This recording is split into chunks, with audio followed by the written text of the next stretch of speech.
On the first day of university, I'd only been gone for a moment to use the toilet. When I returned, my boyfriend was gone. Only our luggage was left, sitting forlornly by the university gate. I called him, but he didn't pick up. When I finally dragged our large suitcase to the respective faculty registration point, I saw him standing not far away, chatting and laughing with a girl. He was even helping her load her suitcase into a car. Brother Su-wei, you're amazing. Whatever would I have done without you? Having to manage this long walk from the main gate all by myself. The girl nibbled her pink lip, her dewy eyes full of admiration as she looked at Su-wei. Honestly, even I, a girl, felt a pang of the urge to protect her. Forget about how he, a guy, must have felt. Tianjing, no need to be so polite. From now on, if you have any problems at all at university, you can come to me, Su-wei said, smiling down at her. The September sun was still warm. A bright, cheerful young man and a blushing, shy young girl smiling at each other. It looked like a perfect picture. It would have been a lovely scene to appreciate. Perhaps even ship, if one of the people involved hadn't been my boyfriend. Su-wei, I called out, standing my ground. His back stiffened. He then turned sideways and his gaze, along with Tianjing's, landed on me. Who is she? Tianjing asked, pointing at me, looking confused. My girlfriend, Su-wei replied. It should have been a straightforward declaration, but for some reason the way he said it made him sound guilty. From the registration point to the entrance of my dormitory building, Su-wei remained silent. So I didn't speak either. She nearly tripped and fell right next to me with her suitcase. So I just helped her. Don't make a fuss about nothing, he said, stopping me just before I went upstairs. I'm not making a fuss, I said, taken aback, turning to face his cold, almost icy expression. I hadn't expected him to think that. We'd been in the same class for all 3 years of sixth form. He was the class monitor, always considerate and looking out for everyone. Being helpful was just part of his nature.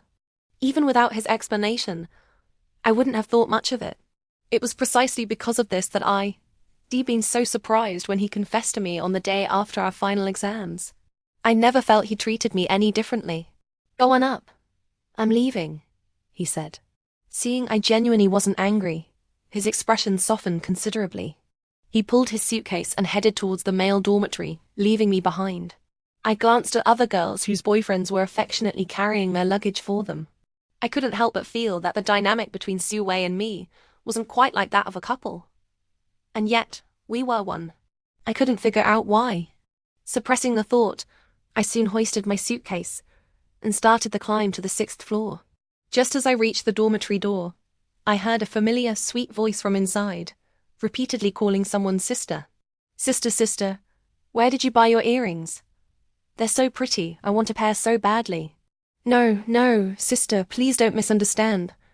I'm not asking you to give them to me. I just like them so much. Pushing the door open, I saw Tianjing hovering around a girl with red wavy hair, showering her with admiring praise.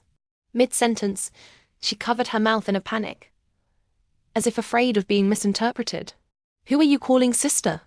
Are we that close? The red-haired girl slammed her phone onto the desk, her beautiful eyes glaring irritably at Tianjing. Tianjing was stunned into silence by her retort, tears welling up in her eyes. They hovered, on the verge of falling but not quite, creating a fragile, resilient effect. It's all my fault. Sister was busy looking at her phone, and I was so tactless to bother her with something as trivial as earrings at a time like this. I deserve to be scolded, Tianjing said, as if frightened, tears finally spilling over. She looked utterly pitiful and even raised her hand as if to hit herself. Hey, we're all roommates. No need for such aggression. A short-haired girl in the corner stood up to intervene, her gaze towards the red-haired girl full of disapproval. The red-haired girl met her look and seemed to get even angrier, springing up from her stool. Seeing a potential fight brewing, I quickly made some noise by adjusting my suitcase. Hello everyone, I'm your final roommate, Lin Sissy. As their attention turned to me, I smiled and introduced myself. Both the long-haired and short-haired girls nodded and told me their names. The rather glamorous red-haired girl was Su Wu, and the tomboy short-haired girl was Mo Bai Bai. All except for Tianjing. She stood there staring at me, momentarily stunned, even forgetting to cry.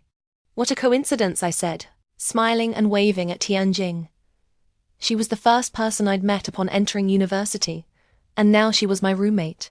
However you looked at it, there was some fate involved. Sister, it's you. After a moment, Tianjing looked at me with delight, rushing over as if she had only just recognized me. Where's Brother Su Wei? Didn't he come with you? Why hasn't he come up? Having said that, she peered behind me. He went back to his own dorm after dropping me off downstairs. Is that so? How could he be like that? He really doesn't know how to cherish his girlfriend. Next time I see him, I'll definitely have a good talk with him on your behalf, sister. She frowned, speaking indignantly, seemingly outraged on my behalf. I didn't know why, but even though every word seemed to be taking my side, hearing her say that made me feel inexplicably uncomfortable. Brother? Who? Tianjing. Was it your brother who saw Sissy back? Bai suddenly chimed in, looking at Tianjing with curiosity. And no, Tianjing replied awkwardly under the direct questioning. Then who was it? The person who saw me back was my boyfriend. We met her at the gate earlier. My boyfriend helped her. She probably thinks of him as a brother, hence calling him brother. Tianjing kept her head down and stayed silent as Bai pressed. Facing Bai's gossipy expression, I explained, not wanting her to speculate wildly about our relationship. I see, Bai said, satisfied with the answer, and went back to making her bed. Su Wu, however, rolled her eyes dramatically, flicking her long hair. Oh, a brother you've only met once? One might mistake him for your lover, dear. Su Wu looked at Tianjing and scoffed. You!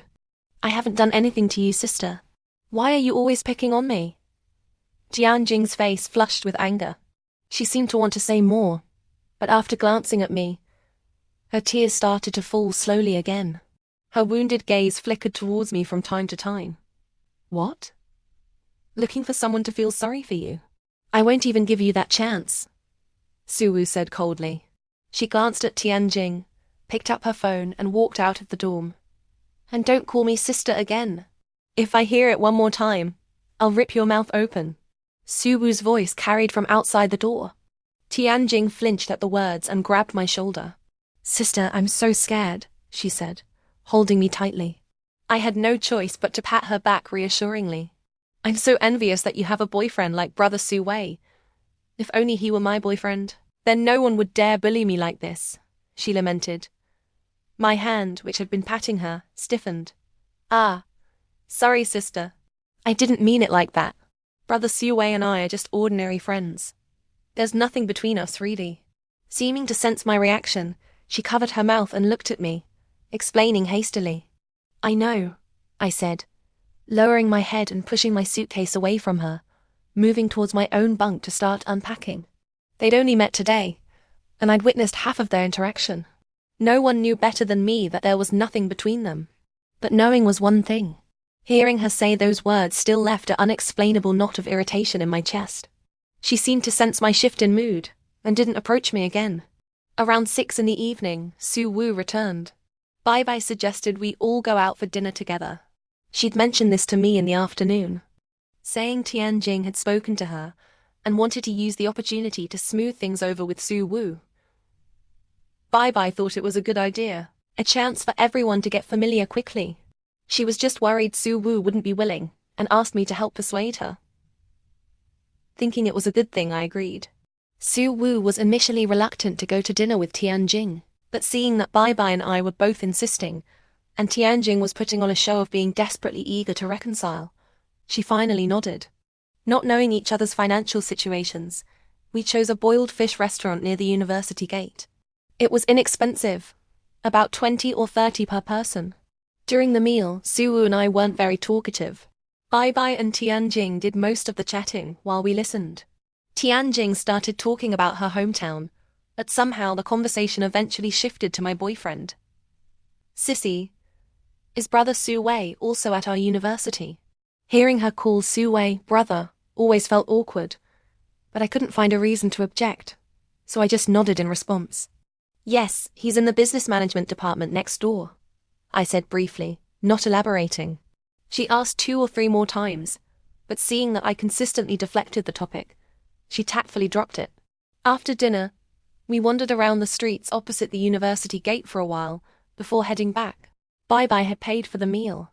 Back in the dorm, Su Wu and I asked Bai Bai how much our share was, and transferred our portions to her. Tianjing was lying on her bed. She showed no sign of moving long after we had sent our payments. Just before lights out, Bai Bai couldn't hold back anymore.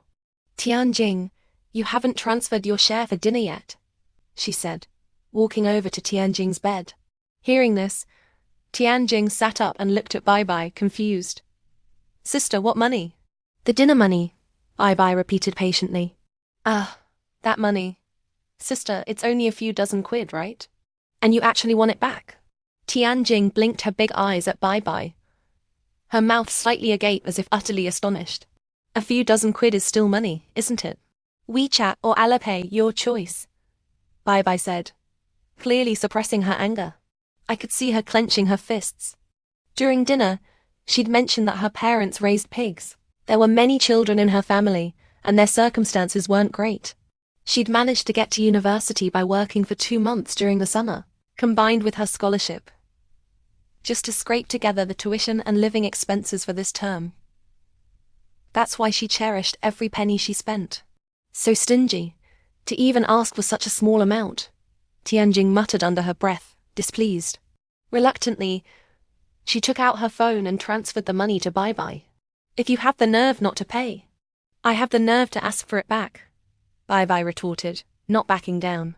"Especially since you were the one who suggested this dinner. I helped set this up for you. And not only have you not said a single word of thanks, but you also expected me to pay for you." "Dream on." Tianjing was stung by her words. She seemed to want to argue but couldn't find a retort. Tears began to shimmer in her eyes. My phone vibrated in my hand. Leaving them to it, I looked down to attend to my own matters. "Where are you now?" I texted Su Wei. He had just sent me a voice message that had a lot of wind noise in the background. "I just left the dorm. My mates are waiting for me at CC Bar. They want to see you. Come with me." "Are they the same friends as last time?" "Yes," I hesitated. "I can't drink. The last time I went to a bar with him to meet these same friends, they promised not to make me drink, but ended up pressuring me into having a glass anyway." Su Wei had just watched from the side, laughing along, without any intention of helping me. That time, I ended up in hospital with alcohol poisoning. Su Wei stayed by my bedside day and night for 3 days, apologizing constantly. My best friend advised me to break up with him, but remembering how he de-risked his life to pull me out of the sea right after our exams, I decided to give him another chance. Yet, it hadn't even been a month since my hospitalization. I hadn't expected him to ask me to go to a bar again. "Are you coming or not?" Perhaps because I took too long to reply, Su Wei called me, his voice impatient. "Your friends." Before I could finish, he hung up. I called back, but he didn't answer. I stood up, intending to go downstairs to find him, but Bai Bai grabbed my arm. "Could Tianjing be in some kind of trouble?" she asked anxiously. It turned out that while she and Tianjing were arguing earlier, Tianjing had looked at us tearfully. Both Su Wu and I had been minding our own business and ignored her.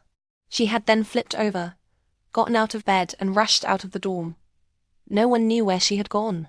"If I'd known she was so sensitive, I would have just written the money off," Bai Bai said guiltily. "Let her run off. You were right to ask for the money. It wasn't your fault to begin with. Does her crying and acting wronged automatically make her right?" Su Wu said scornfully, blow-drying her hair. That was true. But when we called Tianjing and she didn't pick up, and we went downstairs to explain the situation to the dorm supervisor, Su Wu still came with us. Just as we had been searching for over an hour, practically turning the campus upside down, Su Wu stopped us. She had seen a new post on Tianjing's social media. "Left the rubbishy environment behind, my happy mood is back again." That was the caption. It was a selfie of her, with CC Bar in the background.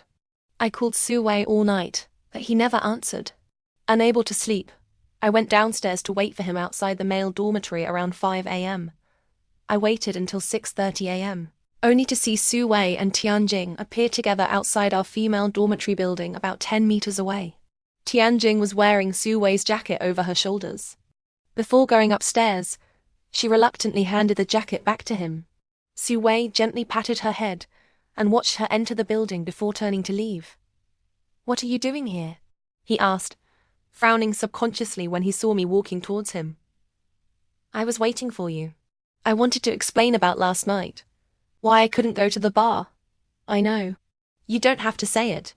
You just don't trust my friends, that's all. Let's just leave it. I don't want to argue with you." He finished speaking and tried to walk past me. I grabbed his sleeve. "I was going to say, maybe your friends could.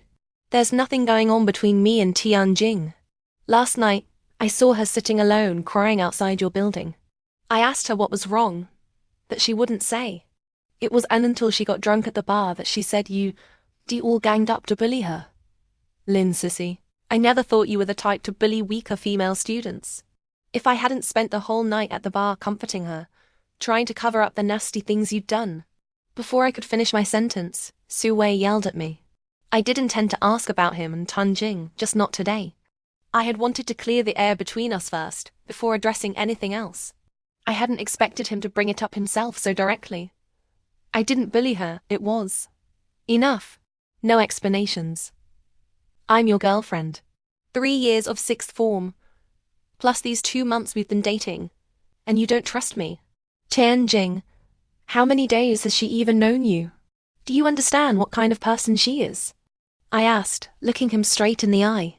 I might not understand her, but I trust what I saw with my own eyes. Su Wei said, looking at me coldly. In his eyes, I could see nothing but coldness and irritation. No trace of affection. "If you don't have feelings for me anymore, then let's just break up," I said hoarsely, after a long silence.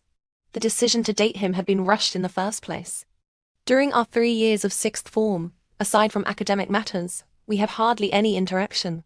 If he hadn't saved me after our exams and then confessed, I probably wouldn't have had the courage to let someone into my life like that.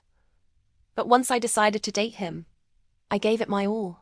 I learned everything about what he liked to eat, his favorite color, even the preferences of his friends. To make him happy, I spent a lot of energy navigating social situations I originally disliked. It was exhausting for me, but I bore it willingly. But now it seemed pointless. "Sissy, I'm sorry, I was wrong. I shouldn't have spoken to you like that. Please don't leave." Just as I turned to go, Su Wei grabbed me. He was frowning, holding my wrist tightly. "I believe you. I'll believe whatever you say. If you don't want to go to the bar to meet my friends, then don't. I won't force you again. Do whatever makes you happy. If you say you didn't bully Tianjing, then you didn't. I believe you."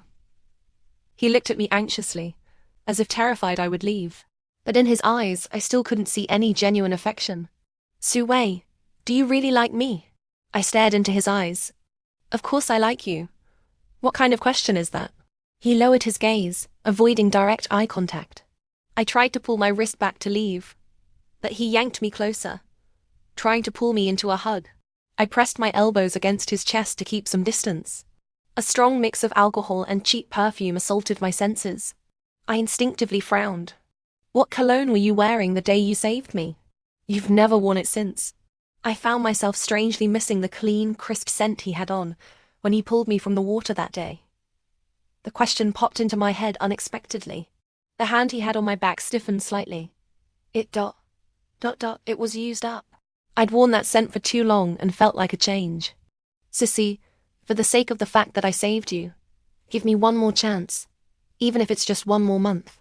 If during that time I do anything disloyal to you or don't trust you again, you can break up with me, and I won't complain at all." 1 month? What did he mean by just 1 more month?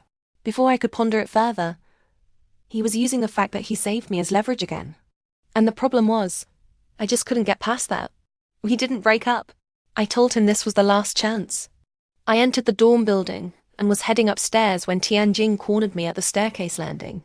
"Sister, you didn't argue with Brother Su Wei because of me, did you? Please don't misunderstand.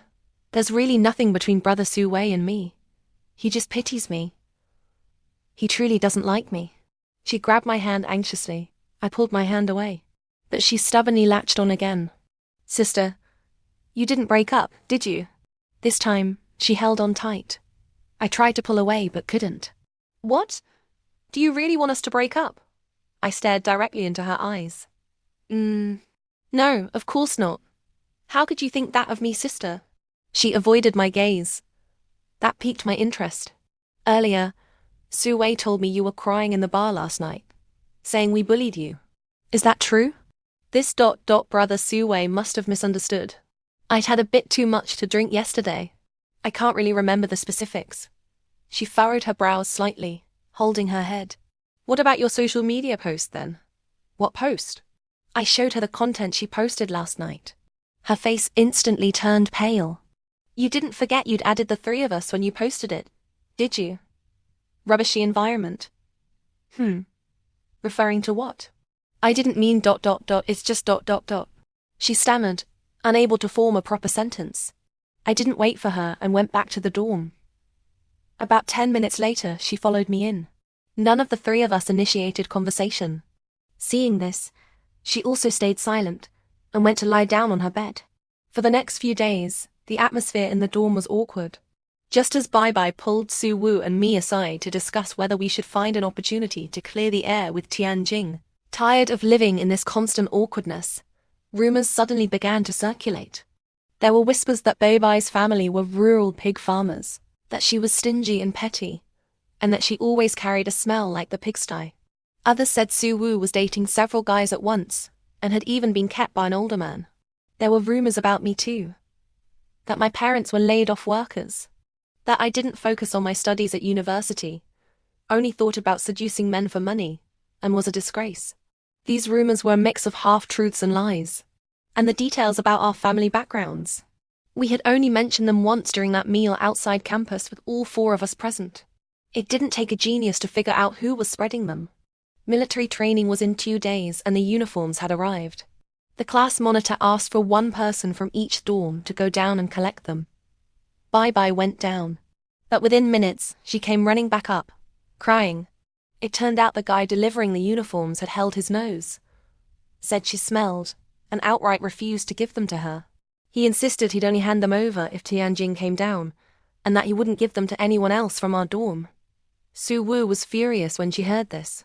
She threw down her phone and rushed downstairs. I hurried after her. Unexpectedly, when we got down, we didn't see the guy with the uniforms.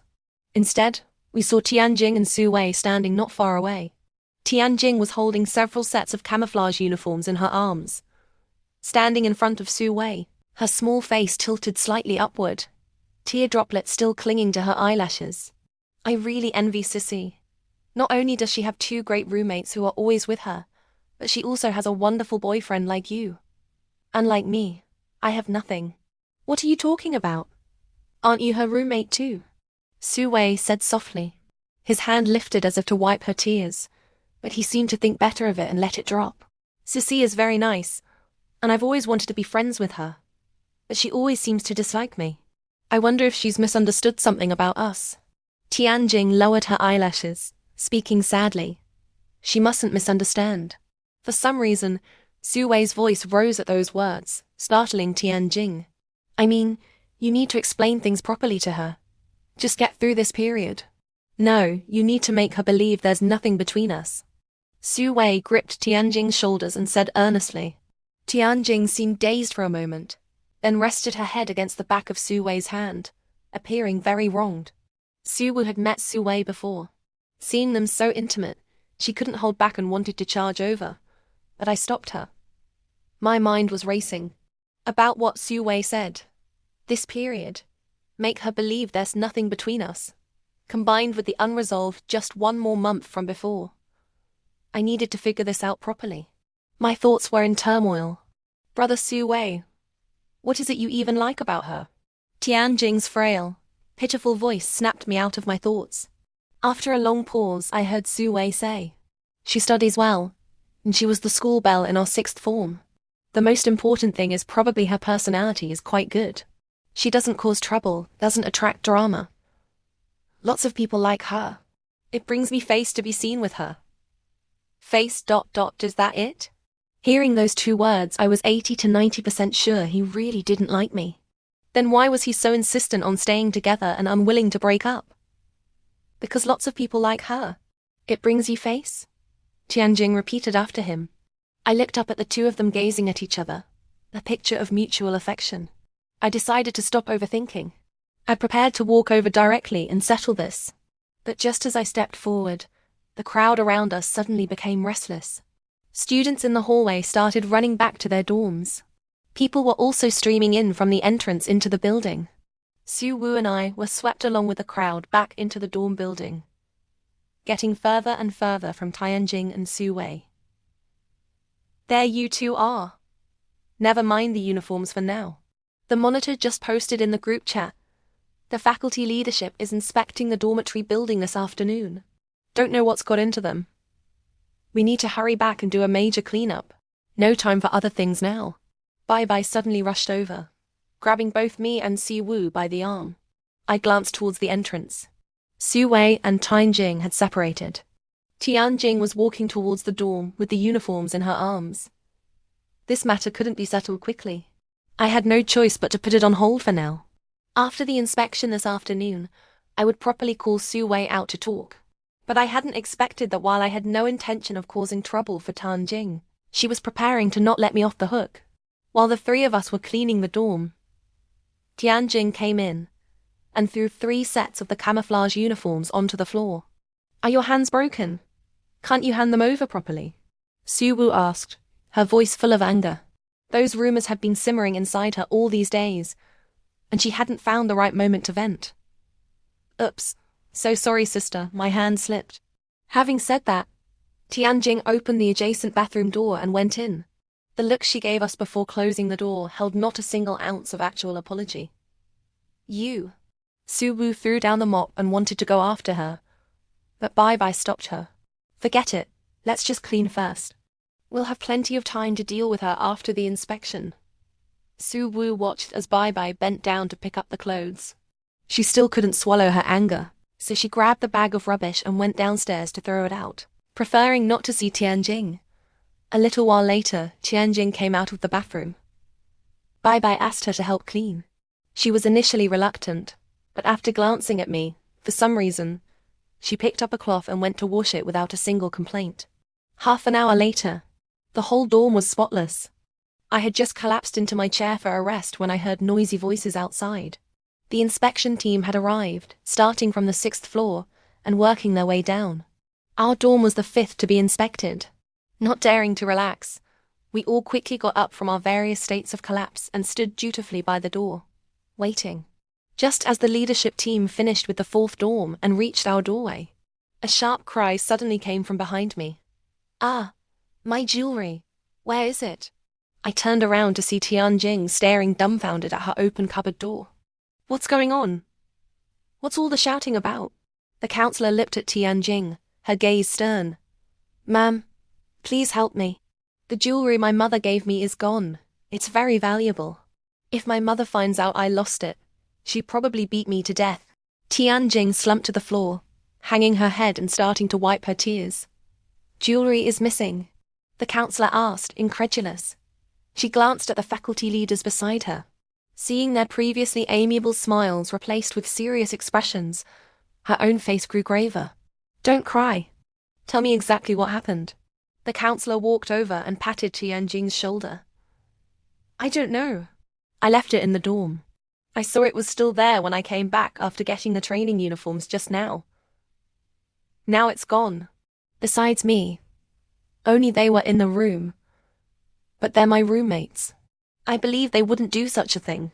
Ma'am, you must help me investigate properly. Tianjing cried pitifully. Her sobs gradually attracted many students from surrounding dorm rooms. Most on this floor were from our same major or faculty. Does it even need saying? It must be the work of those 3 roommates of hers. Yeah, I heard about it too. Those 3 have been isolating that Tianjing. They don't even include her when they eat. Tianjing is so unlucky to end up with those 3 as roommates. If she hadn't lost this thing today while the faculty leaders and counselor were here, she'd probably have to suffer their bullying in silence again. The students around us pointed and whispered about the 3 of us standing by the door. I had considered that Tianjing might have been saying unpleasant things about us outside, that I never imagined it was this severe.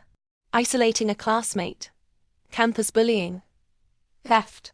Whichever of these charges landed on us, it would be hard for us to hold our heads high at this university for the next 4 years.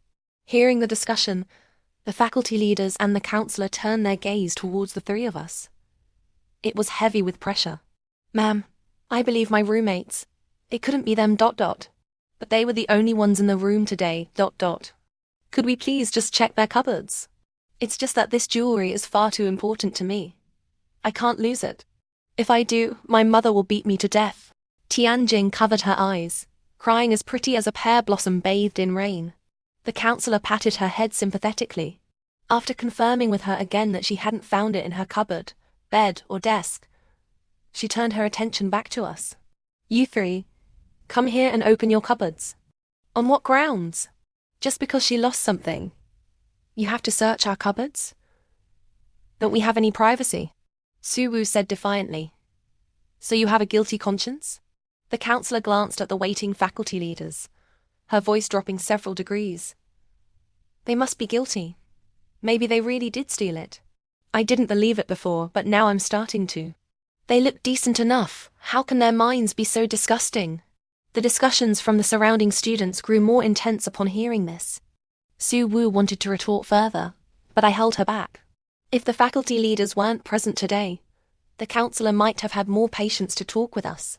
But with so many other dorms still to inspect, and the leadership watching, especially facing a potential violation of university discipline, it would be hard to let this go today without a proper investigation. And I also wanted this cleared up today. Otherwise, this false accusation would be very difficult to wash off the three of us later. Besides, we had done nothing wrong. A clear conscience laughs at false accusations. I whispered a few words to Su Wu to calm her, and she reluctantly nodded in agreement. Ma'am, if something is found, that's one thing. But if nothing is found in our cupboards, then what? What happens then?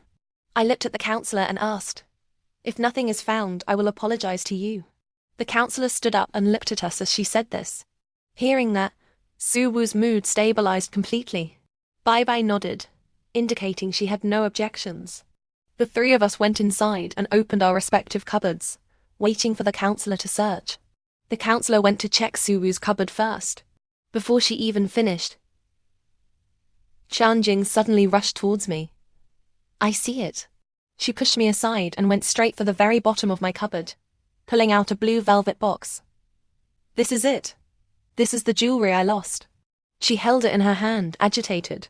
Instantly, an uproar broke out. The students watching outside all had I knew it looks in their eyes. Bai and Su Wu looked at me in shock, unable to believe it. Lin Ceci, did you steal it?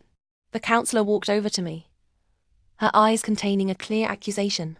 No, I stated categorically.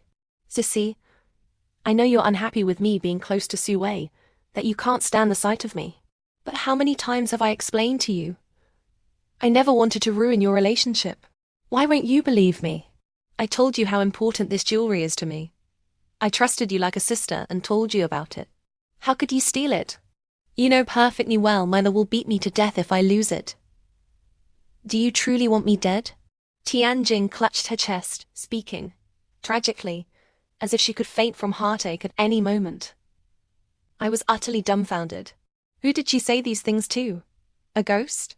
I hadn't heard a single word of it. My mind raced. It was obvious this was a trap set by Tianjing to completely ruin my reputation. Just as I was thinking what to do, my eyes fixed on the box in Tianjing's hand.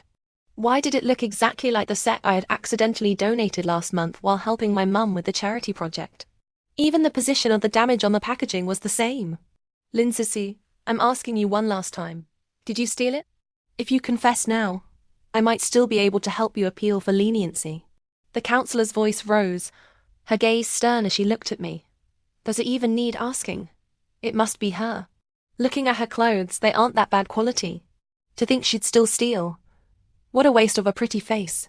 Before I could speak, the surrounding students chimed in. Amidst the cacophony of discussion, I took 2 steps forward and stopped in front of Tianjing. Is the jewelry in this box yours? I looked at her with a faint mocking smile.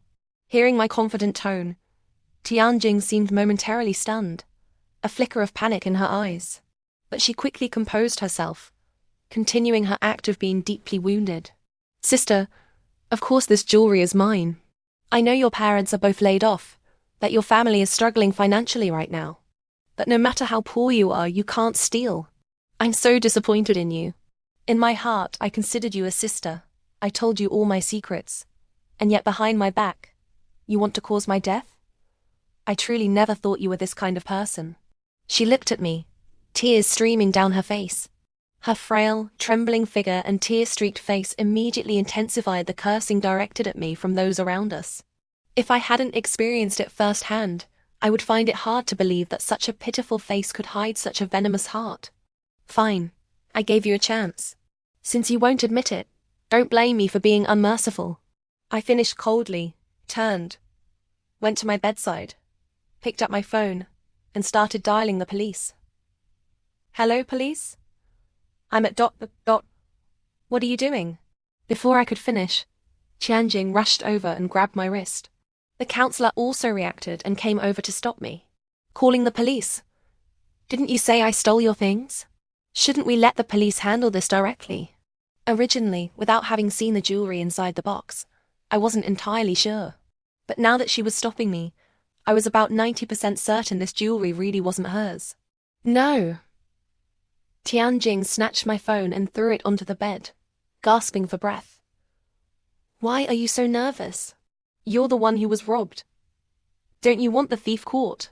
Or is it that this item isn't yours, and you, the accuser, have a guilty conscience and don't dare involve the police? I continued to press her. You're talking nonsense. Her voice rose in panic. Seeing the counselor startled beside her, she quickly checked herself, reassuming a weak posture, covering her face as she wept. Ma'am, it's not what she says. I just feel this is ultimately a private matter within the university. If it gets out, it could damage the university's reputation. That's why I didn't want her to call the police. I'm also very hurt that she stole from me, and I also want justice. But compared to the university's reputation, I can endure it a little longer. After all, I'm part of the university now. She explained softly, her words full of righteous self-sacrifice and wronged self-denial. Hearing this spiel, if I weren't the one being falsely accused, I might have felt like applauding her. A hero sacrificing herself for the greater good. Lin Sisi, apologize to Tianjing immediately, and then come with me to the dean's office to accept your punishment. The counselor shouted at me, clearly believing Tianjing's story. My earlier act, which seemed somewhat like a rebellious daughter betraying the school, had clearly made her impatient to hear my explanations. She was convicting me directly, wanting to resolve this quickly. But how could I let them have their way? When a student is wronged, instead of seeking justice for her, you want her to suffer and be sacrificed to maintain the university's face. Esteemed faculty leaders, is this our university's guiding principle? I ignored the two of them and addressed the faculty leaders at the door. Their expressions changed immediately upon hearing this. Of course not. The university would never ask any student to make sacrifices for its reputation. With his statement, even if I didn't call the police now, they would likely have to themselves. Satisfied with the answer, I turned to Tianjing. I'm not afraid of being arrested. I'm willing to go to the police station. The university doesn't need you to hide this and wrong yourself, Tianjing. Just come to the station with me. Let's properly get you your justice. I looked at her mockingly. After I finished, the surrounding students were baffled. Has Lin Sisi lost her mind? She was just at odds with Tianjing. Now, why does it sound like she's speaking up for her? Who knows? Maybe she's been scared stupid. You're all wrong. I think she must be feeling guilty about stealing. That's why she's saying this. Hoping Tianjing will put in a good word for her at the station. Wait. That doesn't make sense. Tianjing doesn't want to go to the station. And she doesn't need to curry favor like this. I'm confused. I don't get it either. Listening to their discussion, I gradually calmed down. I seemed to have found a way to handle Tianjing. From now on, I would carefully consider her perspective. No, we can't go. Tianjing shook her head, stepping back. Ma'am, let's not go. Cece did steal from me, but as long as she apologizes, that's enough. There's no need to involve the police. I don't want to ruin her entire life. She spoke with her head lowered, her words now full of concern for me. Wow. This move, shifting from defense to offense, was masterful.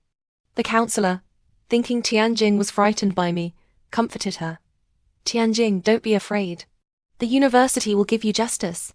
Since she herself is willing to go, even if she ends up facing consequences, it's her own fault. You don't need to consider her anymore. We must report this. The university cannot tolerate such parasites. The counselor patted Tianjing's back and took out her own phone to make the call. But Tianjing, suddenly looking up, struck her wrist, sending the phone to the floor, cracking the screen. Why are you so agitated? Isn't the counselor helping you? Everyone is on your side now, and I don't need you to consider me. Why are you still unwilling to call the police? Could it be a guilty conscience? I looked at Tianjing and said. The counselor, recovering from the shock of her dropped phone, looked at Tianjing with less certainty than before. It's not that. I'm not. The jewelry is mine. I'm just scared of the police station. Huh? Scared of the police station? She could still spin tailies at this point, but I had no patience to play along anymore. Tianjing, I don't know why you're framing me. Maybe it's because of Su Wei. But that's not important anymore. What's important is, do you know how ridiculous you look right now? If you'd used something else to frame me, I might have needed some time to explain clearly. But you actually used something obtained through donation to frame me. How utterly stupid. I really don't know how you got into university, eh? Last month, my mum, responding to the Women's Federation's Care for Underprivileged Women charity project, donated 50 million in supplies in the name of our family company. It happened during the summer holiday. I was free, so I went to the company to help with the packing. While packing, I accidentally put the necklace custom made for me by my mum into one of the boxes. I only remembered after the supplies had been shipped out. Thinking it was only worth a few £1,000s, I didn't bother trying to retrieve it. I never thought I'd see it here with Tianjing, used by her to frame me. This feeling, strangely reminiscent of the farmer and the viper, made me furious. What donated item? This is my thing. Tianjing was still lying. Fine, you say it's yours. What proof do you have? Do you know why I'm so certain? So confident in confronting you? Because you are using something I donated to you to accuse me of stealing from you. As my words landed, the room erupted. Bloody hell. This plot can twist like that. Do you think what Lin Sisi said is true? Not sure, but I'm starting to doubt Tianjing now. If someone else stole from her, why is she being so evasive? Finding all sorts of reasons not to involve the police. Amid the growing whispers of doubt directed at Tianjing, she could no longer maintain her facade of frail composure. You say it's yours. Do you have any proof? Tianjing used my own words against me. But it played right into my hands. Of course I do. That set of jewelry was custom made for me by my family. The necklace and bracelet have my initials, LSS, engraved on the inside. I only said half, leaving it hanging. Tianjing predictably took the bait. Fine, you said it. I've looked before. There are absolutely no markings on this jewelry. She took out the box and handed it to the counselor to inspect. The counselor took it out, looked and nodded in confirmation.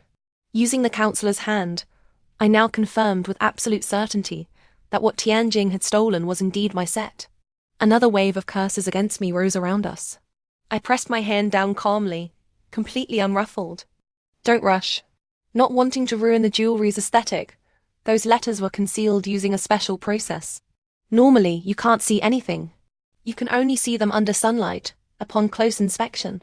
The counselor, somewhat impatient with the back and forth, was reluctant to follow my instructions. Ma'am, could you please just take it to the window and take one last look? If those initials aren't there, I will apologize to Tianjing immediately, won't call the police, and accept any punishment you see fit. With my promise, the counselor snorted but went to the window anyway. Tianjing, beside her, turned pale, reaching out to stop the counselor but failing to grab her in time. The counselor walked to the window, held the jewelry up, and looked closely. What's there to see? I think it's purely a waste of time. Exactly. The cleaning was tiring enough, now we have to watch Lin Sisi make excuses. Amid the discussion, the counselor slowly turned around, Her face was full of disbelief.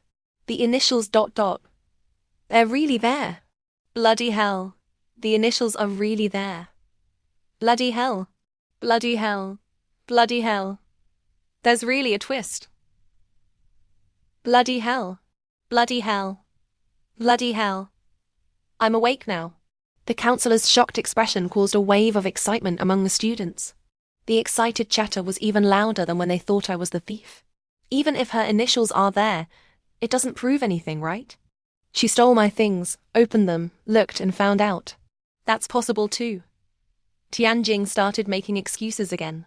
Huh, do you even believe that yourself? You don't know if the jewelry you bought has engravings, but I do.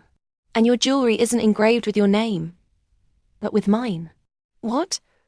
Do you have a crush on me or something? I looked at her derisively. I. Her eyes darted around rapidly as she stammered, searching for an excuse. I didn't give her another chance. This jewelry was privately custom-made by my family. The purchase records and receipts exist, and can be found. I can produce these. Can you? Double quote she hemmed and hawed. I cut her off and continued. I accidentally donated this. I hadn't planned on getting it back. I could have let you keep it, but you used my things to frame me and kept stubbornly refusing to admit it. Then don't blame me. You're in university now. You must have heard of defamation. Once convicted, a sentence of up to 3 years in prison isn't impossible. I finished with a cold laugh.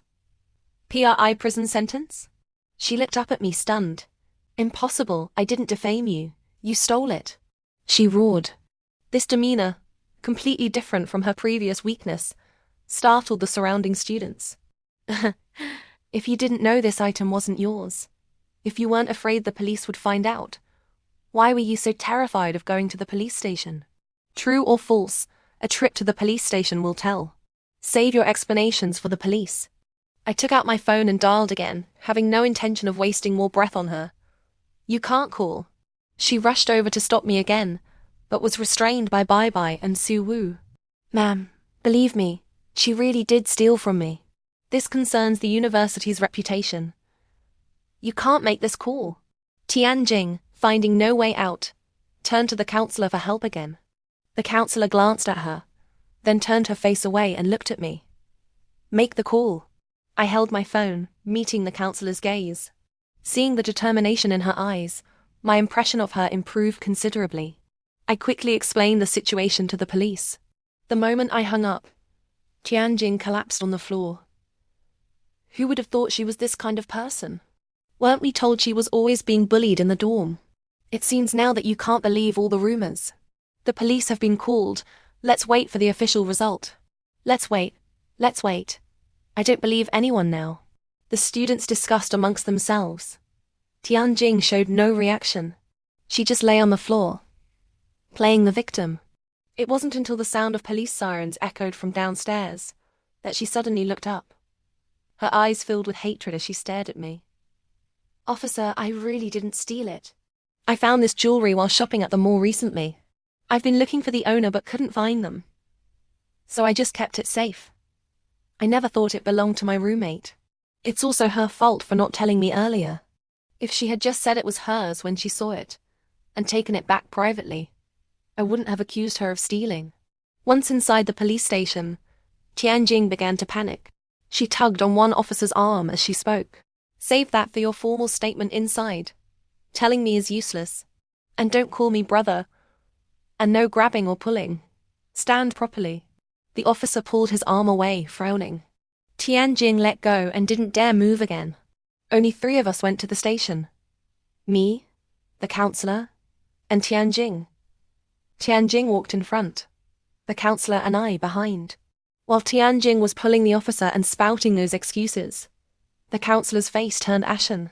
Now, even without me saying anything, Tianjing's attempts to whitewash herself were failing miserably.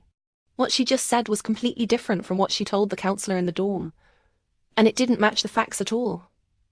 It seemed there was never any truth in her mouth. During the statement-taking, Tianjing began trying to clear her name. Luckily for her, if it were only me, she might have been able to spout nonsense for a while longer. But the counselor simply didn't give her the chance to ramble. In less than half an hour, the entire situation was basically clear. Ma'am, do you really not believe me anymore? Tianjing asked the counselor. Her eyes red. The counselor gave a cold laugh, stood up from her seat, and walked straight out. The statement taking was finished. Only evidence collection remained. But gathering evidence for a defamation case takes time. The police told us we could leave for now and wait for notification. As for Tianjing, she needed to stay at the station, detained for a few days awaiting the outcome. The counselor walked out first. Seeing that the counselor's path was blocked, Tianjing turned her attention to me. Sissy, I was just momentarily bewitched. Please help me. I promise I'll never do it again. Seeing that I was also about to leave, she completely panicked. She ran over and grabbed my sleeve, not letting me go. You really know you were wrong. I stared into her eyes. I know. She forced herself to meet my gaze without flinching. But even though she hid it well, I could still see the barely suppressed hatred deep in her eyes. I had no intention of being the farmer in this version of The Farmer and the Viper. I shook her off and walked out. She yelled and screamed after me. Just you wait. When I get out, I won't let you off. I hadn't even left the building, and her true nature was already showing. Thinking of the momentary pang of sympathy I felt earlier, I now found it utterly ridiculous. Leaving the police station, I was about to hail a taxi back to university when I saw the counselor waiting for me not far away. I walked over and greeted the counselor. Let's go together, she said, coughing slightly as she looked at me. It's fine. I've already called a car. I showed her the phone in my hand. She glanced at it and nodded. After that, we stood side by side in silence. Her car arrived first, but once the car arrived, she showed no intention of leaving. Ma'am, is there something else? I asked, looking at her. Lin Sissy, I need to apologize to you. Firstly, for searching your dorm cupboards without proper authority. Secondly, for being ready to pin the blame on you before any evidence came out, because I was afraid the situation would escalate. These are not actions befitting an educator. I apologize to you first, and also to your other 2 roommates regarding their cupboards. I will find time to apologize to them properly as well. Here, I primarily hope you can forgive me. It's alright if you don't, but my main wish is for you to happily spend these 4 years at University A. She spoke to me sincerely, word by word, not avoiding my gaze. I could see the genuine, heartfelt apology clearly shining in her eyes. Ma'am, I understand. I don't blame you. I looked at her as I replied. This was the truth. I never use other people's mistakes to punish myself. But she had really surprised me. Her actions now showed she was willing to take responsibility for her mistakes. And my impression of her changed completely. Her methods for handling situations might sometimes be flawed, but her heart, at its core, wasn't bad. Thank you. After the driver honked the horn for the 3rd time urging her, she patted my shoulder and got into the car. Shortly after her car left, mine arrived. I had just gotten in when my phone rang. The caller ID showed Su Wei. Sissy, I heard you were caught stealing from your roommate and taken to the police station. Is it true? How could you do such a thing? Where are you now? The moment the call connected, Su Wei's voice machine-gunned a series of questions at me, giving me no gap to interject. From his questions, it was clear he'd only heard half the story. How could I do such a thing? Su Wei, are you convicting me of theft already? It's not me saying it. Everyone is spreading it. You believe whatever others say. Don't you know what kind of person I am? After all this time together, do you think I'm the type to steal from others? He was silent for a long time. How would I know what you're capable of? After all, it's hard to tell what's in someone's heart. After a long standoff over the phone, he finally blurted out this sentence. My recently calmed mood instantly exploded with anger. I'm fine. The one in trouble is your little friend, Tianjing. She's currently detained at the police station. If you have time, you should go keep her company. Save her from being all alone and miserable in there, I said coldly. What? You're fine. Tianjing is locked up. How could that be? She's so fragile. He was still speaking when I hung up on him. Let's break up. I texted him. Su Wei called back immediately. I didn't answer, but he kept calling incessantly. When the ring sounded for the 7th time, I answered. Sissy, don't overthink it. There's nothing between me and Tianjing. You're my girlfriend. If I don't believe you, who can I believe? Where are you? Do you need me to pick you up? Su Wei, you clearly don't like me. Liking someone shouldn't feel like this. I always get the feeling you're just afraid of breaking up with me. Not that you genuinely want to be with me. Having just dealt with the police station ordeal, I was tired and had no energy for his evasions. It's not like that. I really do like you. Then what did you mean before when you said I should at least stay with you for 1 more month? Did I say that? Sissy, let me explain. Hearing the obvious guilt in his voice, I didn't listen further. I hung up and turned off my phone. Back at university, I collapsed onto my dorm bed and slept straight through until the next morning. Between the major cleanup, being falsely accused of theft, and the trip to the police station, I was exhausted. I simply didn't have the mental capacity to think about anything else. The next day, after waking up and finishing my morning routine, just as I was preparing to talk to Su Wei about the breakup and sever ties completely, an unexpected event disrupted my plans. Bai returned from her morning run and quickly pulled me to the dorm entrance. When I saw the scene in front of me, I was utterly stunned. A middle-aged woman with half-grey hair and simple, worn clothes was kneeling on the steps at the entrance of our dorm building, kowtowing repeatedly, chanting my name over and over. Lin Sissy. Lin Sissy. Lin Sissai. Zai dot. Kuth. The eerie scene made my scalp crawl. What's going on? I asked Bai. She seems to be Tianjing's mother. Probably here to plead for leniency from you. Bai whispered in my ear. Good grief. Is this how you plead for leniency?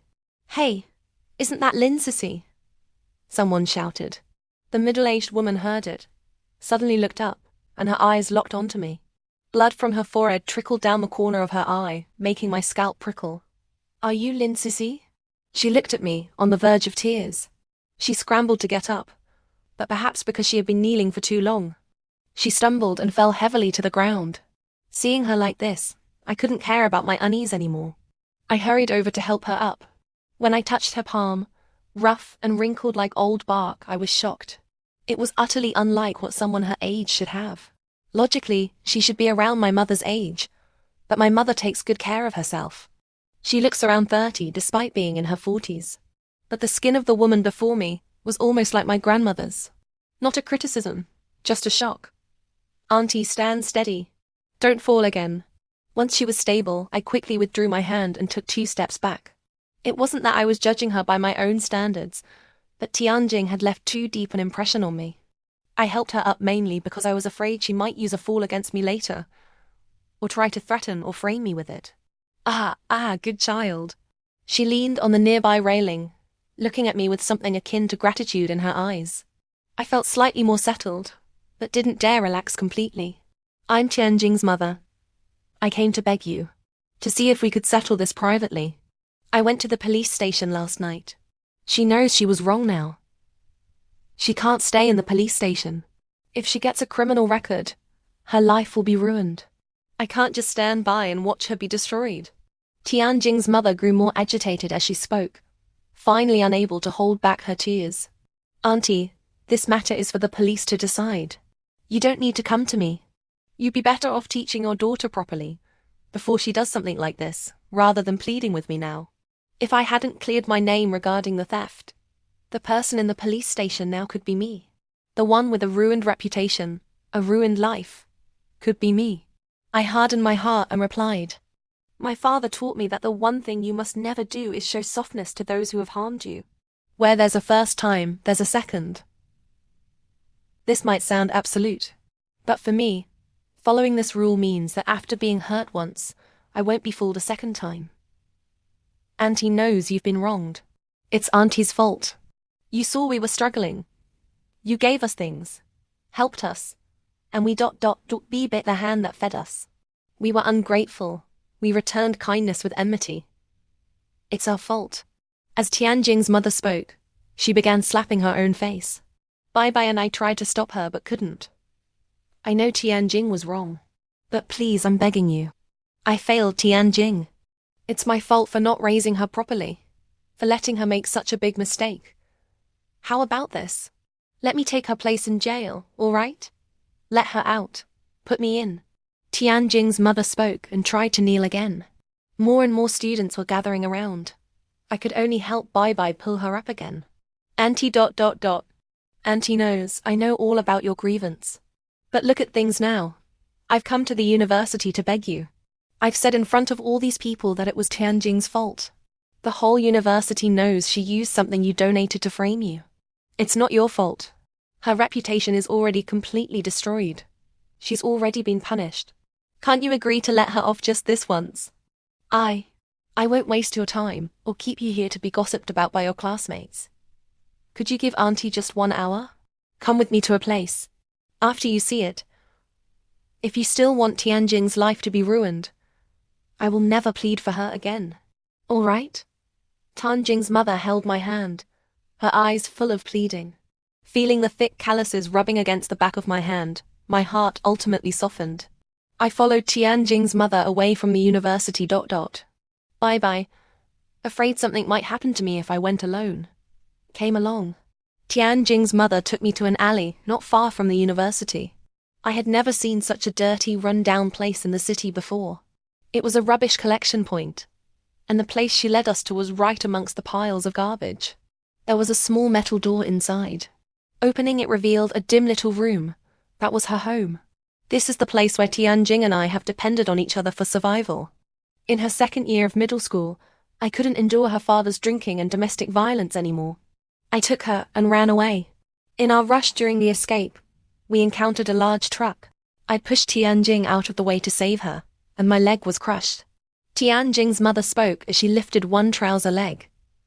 I saw then that one of her legs was a prosthetic.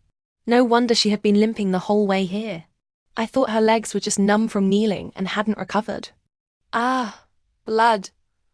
Bai suddenly cried out. I followed her pointing finger and saw blood seeping through the back of Tianjing's mother's right trouser leg. It's nothing serious. This leg always does this when it's overworked. The prosthesis should have been replaced long ago, but the money was needed for Tianjing's schooling. I couldn't bear to spend it, so I never replaced it. That's why it injures the leg like this. But it's fine, don't worry. It just looks scary. I'm used to this pain. It's nothing to me anymore. Tianjing's mother smiled dismissively and continued talking about Tianjing. I failed her. With my leg broken, I couldn't earn much money. Treating the leg also left us with a huge debt. I'm not educated. I could only rely on collecting rubbish to support the two of us. Tianjing suffered a lot with me. I know she resents me. She could have stayed with her grandparents, but I was selfish and insisted on keeping her with me. But she doesn't know. Her grandparents favor boys over girls severely. If she had stayed with them, they might not have even let her finish high school, just sent her out to work. I couldn't stand by and watch my only daughter be treated like that. Then, ... what about your own family? Wasn't there anyone to help you? Bai asked, puzzled. I don't know who my family are. I was trafficked to their village as a child bride. When she reached this point, Tianjing's mother could no longer hold back her tears. I'm begging you. Tianjing is my everything. She can't be in trouble. My life is already ruined. Even if someone has to go to jail, let me take her place. Don't let her go. I can't just watch something happen to her. I'd rather die than see that. She spoke and tried to kneel again. The floor covered in filth, the yard full of garbage. The middle-aged woman with half-grey hair, dragging a bleeding prosthetic leg, and the freshly scabbed wound on her forehead from kowtowing, pleading with me. I couldn't say I wasn't moved at all. It would have been easier if she had been aggressive, but I've always been susceptible to softness rather than hardness. Moreover, what she displayed before me was a mother's selfless love for her daughter. It was too much for me to bear. All right, I can agree to a private settlement, but after Tianjing is released, she must clarify the rumors she previously spread about the three of us in front of the whole university and make a public apology. If she does that, I won't pursue this further. This is the last chance I'm giving her. After she gets out, I hope you will teach her properly and make sure she doesn't provoke me again. Otherwise ... I can't guarantee the outcome for her, won't be worse than it is now. I paused, then added that final sentence. Don't worry, I absolutely will not let her do these wrong things again. Thank you so much. You were truly a kind-hearted living bodhisattva. I don't know how I can ever repay your kindness. Tianjing's mother looked at me, crying tears of joy. Her body, supported by Bai, tried to kneel again, and I had to step forward to stop her. No repayment is needed. Just don't come back for revenge later. After helping her up, I prepared to leave with Bai. Tianjing's mother chased after us, holding 2 bags of milk, insisting we take them. Seeing we wouldn't accept, she frantically brushed the dust off the milk packets. Please don't look down on them.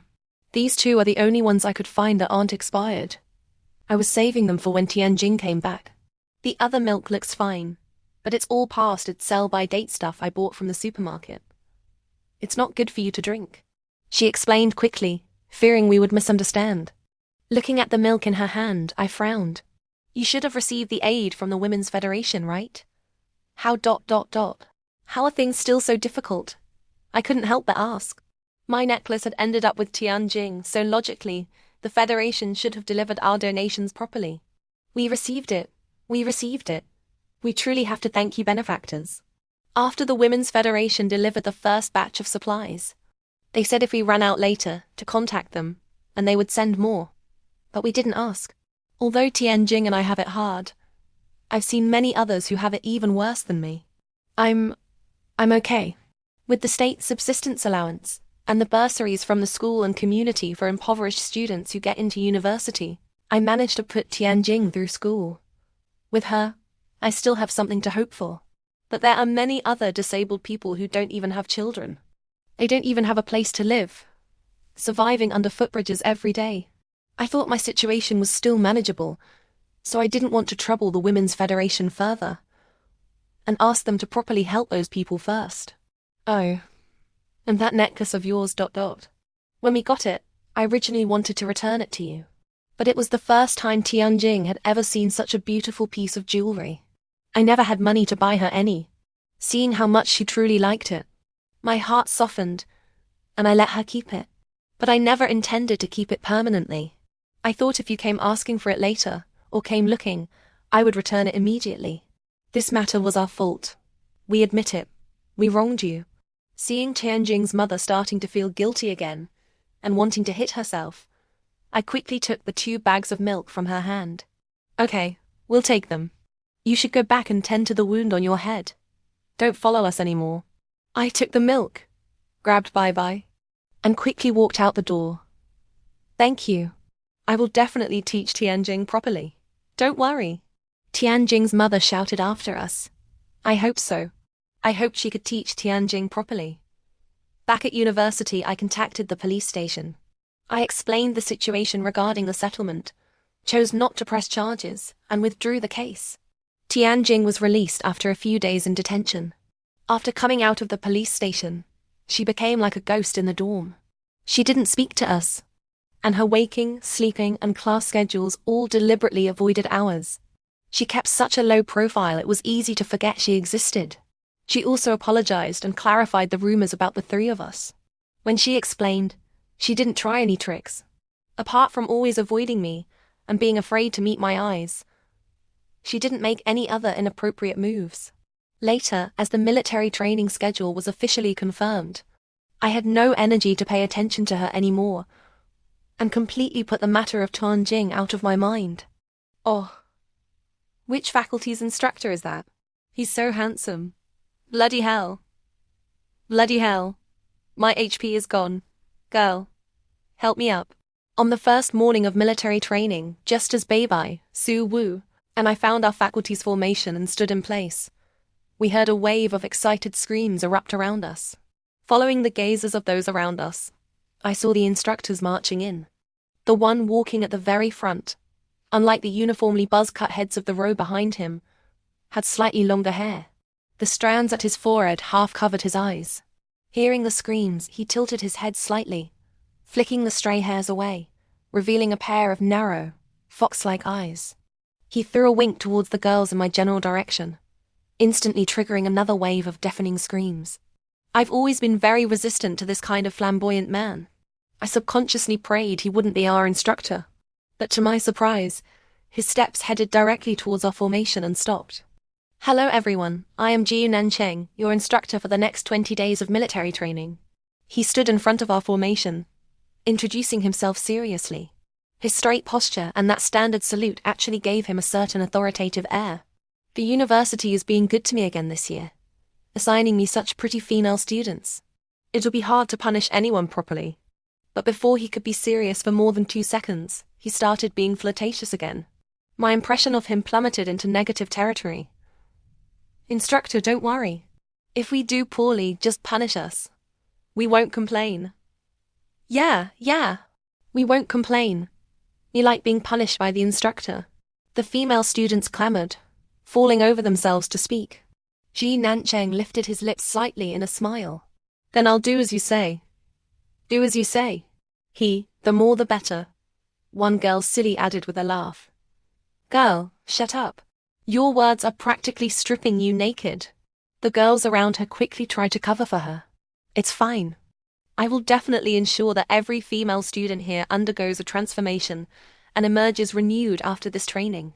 Ji Nancheng smiled indifferently. Then his expression turned cold as he shouted, Fall in. Good grief. His ability to change faces probably surpassed even Tine Jing's in her prime. At the start, I was half-hearted about the training. But as it went on, my legs grew weaker. Our training intensity seemed like it might rival the boys' group next to us. I can't go on. Instructor, I want to rest, said the girl who had shouted. The instructor is so handsome. The loudest earlier. No resting. We're aiming for first place. Do you want to be beaten by those smelly boys next door? Fine, whatever. And you don't want to uphold your instructor's honor either. No, we must maintain it.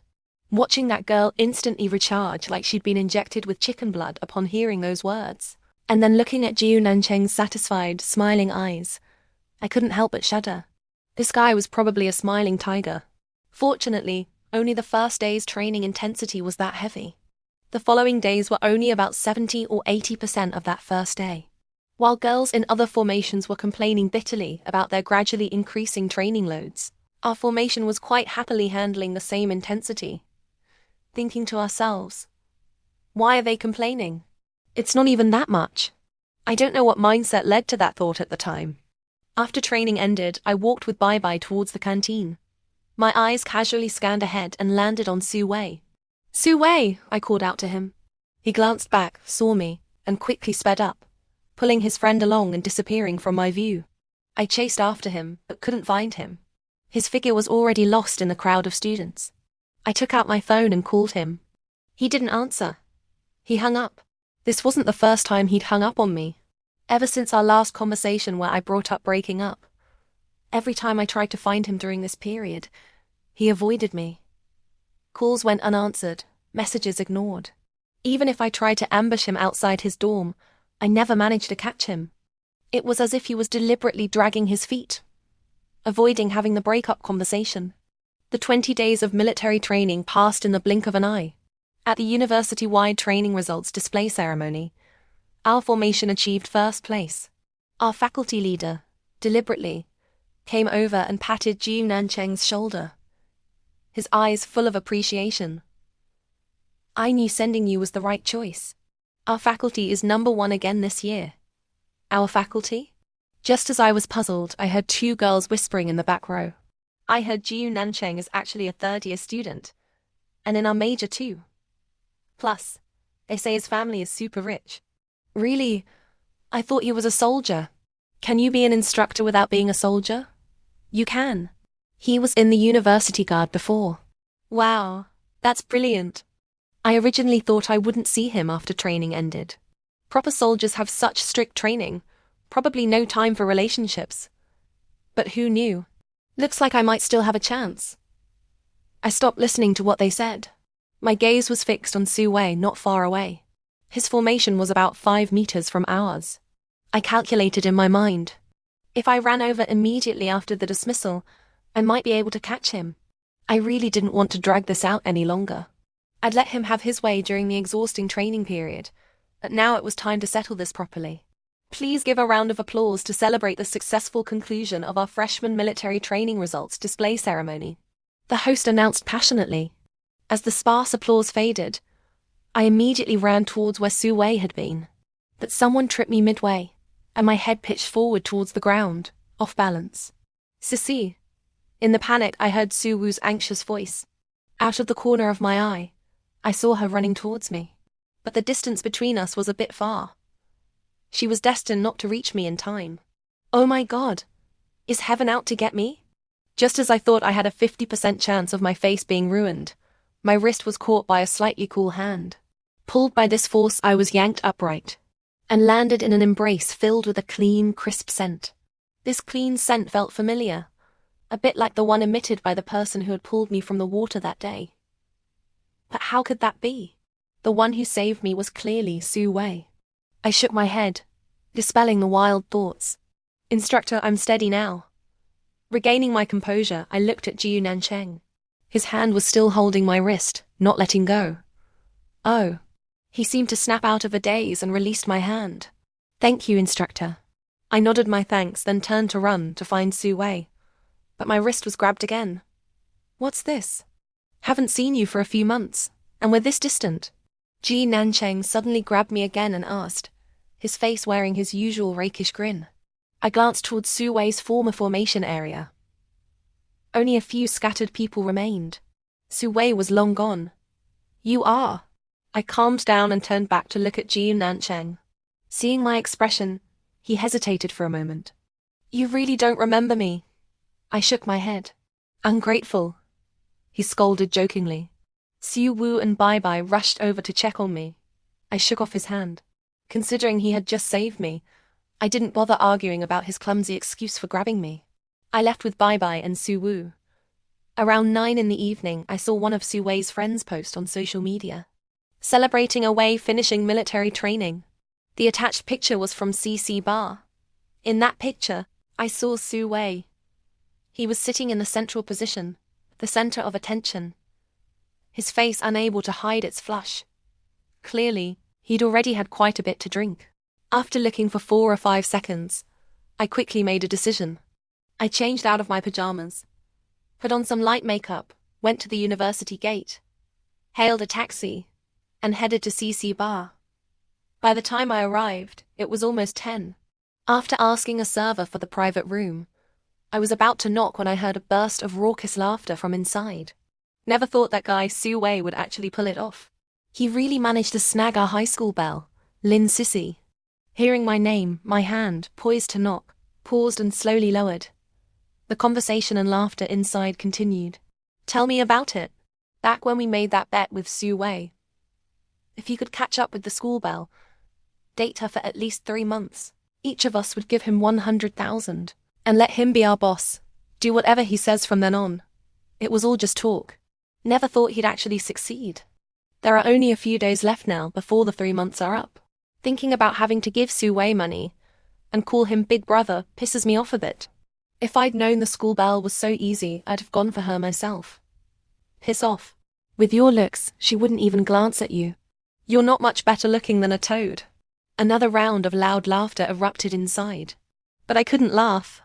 So, the reason he clung on, finding all sorts of excuses not to see me, unwilling to break up, was because of this 3-month deadline.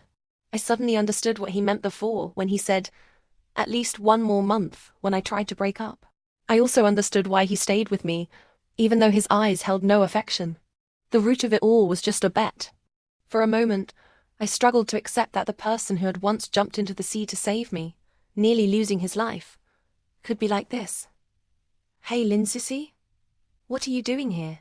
Su Wei said you had your ... you know. Period. The pain was so bad you couldn't come? While I was standing there stunned, someone opened the private room door and looked at me in surprise. Where's Su Wei? I stared at him and asked. He drank too much, went back. Didn't he tell you?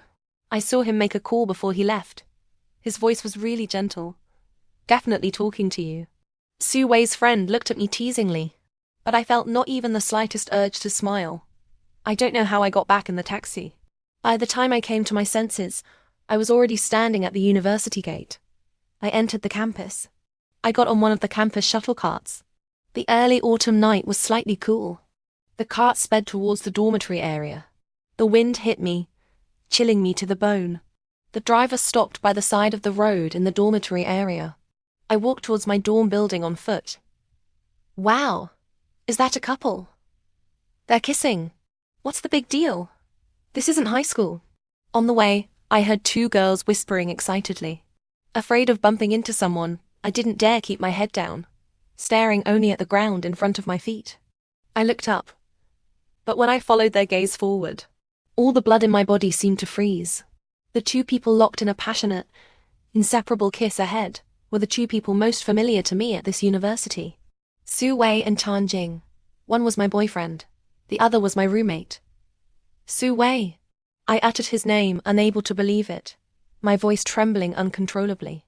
Hearing the sound, Su Wei's head snapped up to look at me. Tianjing was also startled. The upper halves of their bodies sprang apart rapidly, looking utterly guilty. Bloody hell! Aren't they a couple? This looks a bit like the official partner catching them cheating. Keep it down. Stop gossiping, let's go back, the dorm locks soon. The two girls who had been chatting next to me were shocked by my shout and the couple's reaction. Full of curiosity and reluctance, they entered the dorm building. I tried to ignore the many strong gossipy stares from around me and walked over, stopping in front of Su Wei. What were you doing? Even though I had previously felt there might be something between them, nothing compared to the shock of seeing it with my own eyes. If Su Wei had broken up with me cleanly, and then gotten together with Tianjing, even a seamless transition, I wouldn't have said much. But on one hand, he refused to break up with me because of some bet, and on the other, he was this intimate with Tianjing, so openly. This was something I couldn't swallow. We weren't doing anything. It's not what you think. She almost fell just now. I was saving her. Su Wei had regained some composure, but his eyes were still somewhat unfocused. He looked at me, saying calmly, without a hint of guilt, his hand still resting on Tianjing's waist. I really didn't know where he got the confidence that I would believe this. Did he take me for a fool? Even if I had tolerated a lot because of his life-saving grace before, I wasn't blind to this extent. Hurry up and go back if you're fine. Don't make a scene here for no reason. He waved his hand impatiently, as if he and Tianjing were the couple, and I was a homewrecker causing trouble. The one who should leave isn't me. I glanced at Tianjing's hand tightly clutching Su Wei's clothes and sneered. Brother Su Wei, I should go. Don't let me make things difficult for you. It's all my fault. I should be more understanding. I shouldn't have let you come find me outside my dorm. Sister Ceci is doing this for your own good. Tianjing didn't dare meet my eyes. She tugged at the hem of Su Wei's clothes, speaking pitifully. Go where? She's the one who should go. The shameless one. Su Wei said angrily, and then reached out to shove me. He was unsteady from drinking. I dodged and raised my hand, slapping him. Are you sober now? I stared at him coldly. Su Wei was stunned by the sting on his face, followed by visible anger. Have you gone mad? He yelled at me, raising his hand as if to hit me back. But halfway up, Tianjing grabbed it. What are you doing? He demanded. I'm saving you. It's not what you think. There was a mosquito on your face just now. I was saving you. I threw the words he'd just given me right back at him. Do you believe me when I say that? Of course not. Do you think I'm an idiot? You're not the idiot. Did you think I was? You two were just hugging and kissing. Do you think I'm blind and didn't see it? I retorted with a cold laugh. Su Wei processed this, and panic flashed in his eyes. Sissy, don't misunderstand. I just had too much to drink. Please forgive me, ... double quote. Afraid I'll break up with you, is that it? Watching him put on this apologetic act again. In the past, I never understood how he could argue with me 1 second, and then humble himself to the dust to coax me the next. I used to think that even without love there was at least some liking. Now it seemed ... Of course I don't want to break up with you. Hearing him say that, I laughed. Why don't you want to break up with me? Because I love you. If you love me, how could you kiss Tianjing? He choked, avoiding my eyes as he tried to think of an excuse. But I didn't want to wait for him. No need to pretend anymore, Su Wei. I already know about the 3-month bet. I had a complete fallout with Su Wei last night. With just a few days left until the 3 months were up. Su Wei didn't want to break up. He begged me for a long time. Seeing I remained adamant, and with Tianjing occasionally fanning the flames, he finally agreed to break up. But he insisted he was dumping me, not the other way around. What a joke. He was here, outside a dorm building housing mostly girls from our faculty, being intimate with Tianjing, witnessed by so many people. Now, trying to pin the blame on me. Would anyone believe him? As it turned out, I had indeed underestimated Su Wei. The day after training ended was a weekend. After breakfast, I parted ways with Bai Bai and walked to the library. On the way, I heard lots of whispers. All about me and Jiyu Nancheng, saying that while I was dating Su Wei, I cheated on him with Jiyu and Nancheng, playing both the future heartthrob of University A and the current one like fiddles. Especially Jiyu Nancheng's fanatical female fans. They cursed me as if they wanted to nail me to a wall. Not far away, a few girls with unfriendly expressions started walking towards me. I had no time to figure out how Su Wei managed to control the narrative in just one night. With my slight build, fighting was out of the question. Just as I was looking around for the best escape route, the footsteps of those girls suddenly halted. The surrounding whispers also abruptly stopped. Teases. As I stepped back, my foot landed on something soft, followed immediately by a muffled grunt from above me. I snapped my head back and found Jiyu Nancheng standing behind me. Who knew since when? And my foot was currently planted on top of his. Sorry. I quickly withdrew my foot and stepped back, maintaining a distance of 2 or 3 meters. I'm the one who got stepped on. I didn't say anything. Why are you running away so fast? He rubbed his forehead, smiling somewhat helplessly. I glanced sideways at the people around us. Those girls were still standing there, staring in our direction. Suddenly, a black figure blocked my view. Looking up, I saw the back of Jiyu Nancheng's head. Why were they looking for trouble with you? About a minute later, Jiyu Nancheng turned and asked me. I looked behind him. There was no one there anymore. The figures of those girls had completely vanished.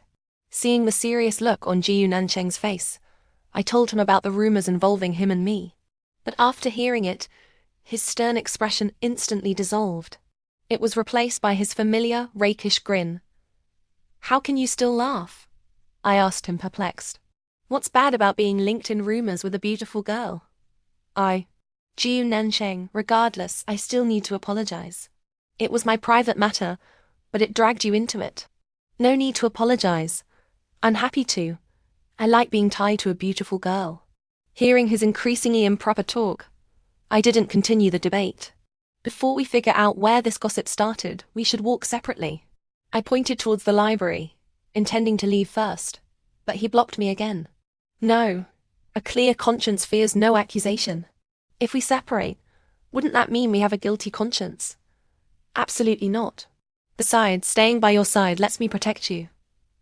I recognized those girls just now. They're long-time ... followers of mine.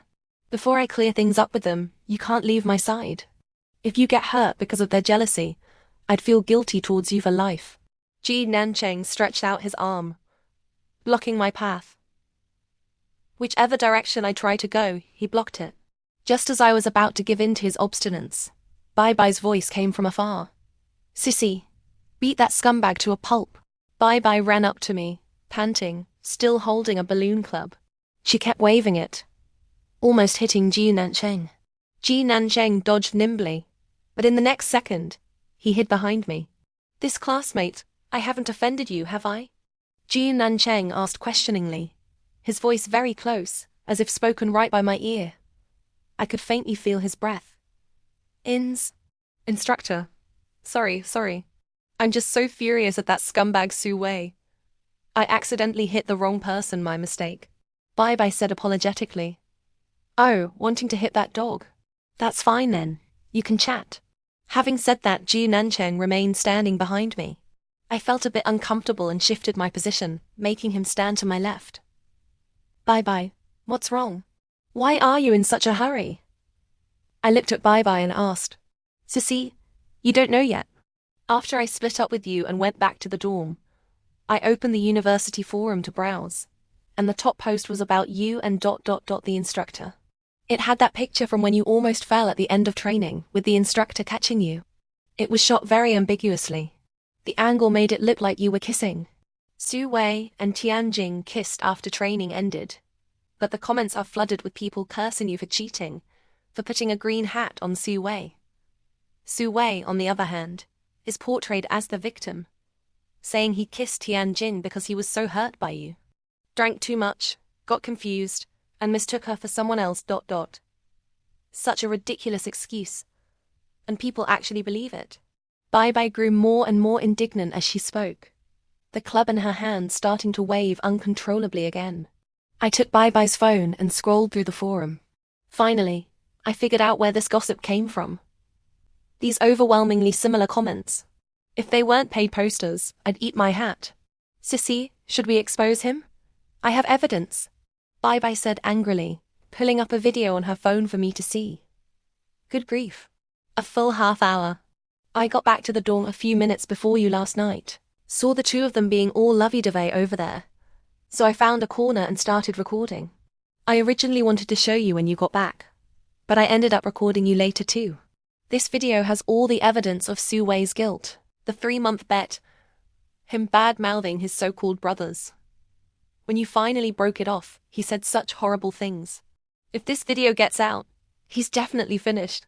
Bai Bai clenched her little fist. Actually, she was being polite. The horrible things Su Wei said weren't limited to that.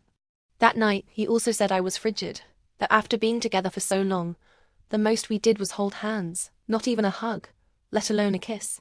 He said if it weren't for that, he wouldn't have sought out Tianjing. Tianjing's expression was quite a sight at that moment too.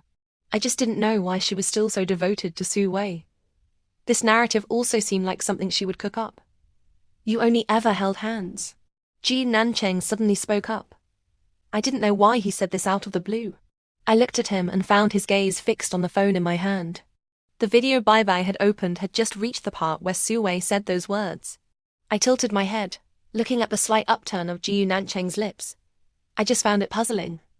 Sissy, so? If this video gets out, that scumbag is definitely done for. Bai Bai asked me. I shook my head. Since I couldn't figure out Ji Nancheng's smile, I stopped forcing myself and turned to answer Bai Bai's question. Don't post it yet. He saved me before. I still don't want to see him end up in such an ugly situation.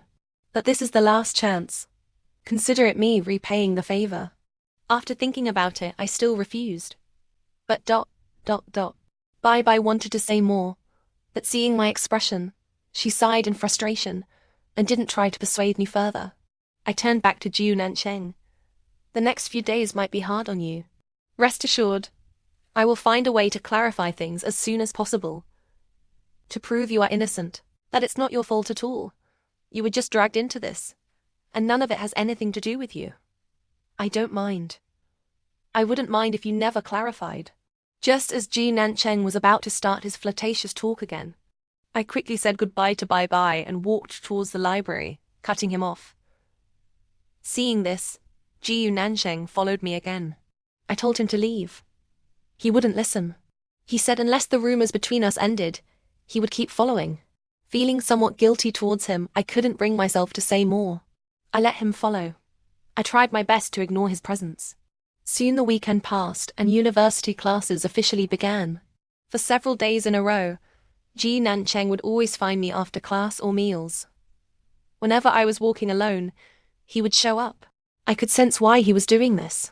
Every time I was alone, a few girls would always follow me at a distance until Ji Nancheng appeared, and then they'd disappear. But in the last couple of days, those girls stopped coming. When they saw me from afar on the road, they no longer held any hostility. I didn't know why, but I felt Ji Nancheng didn't need to follow me anymore. But I could never convince him. Another day, on the way to lunch after class, Ji Nancheng was walking beside me. While we were talking, a group of people suddenly blocked our path ahead. I looked up and saw it was Su Wei and his friends. Thinking about it, it had been quite a while since I'd last seen him after our confrontation that day. Well, if it isn't the cast-off shoe our boss dumped. How do you still have the face to show yourself? Yeah. And bringing your lover boy along too.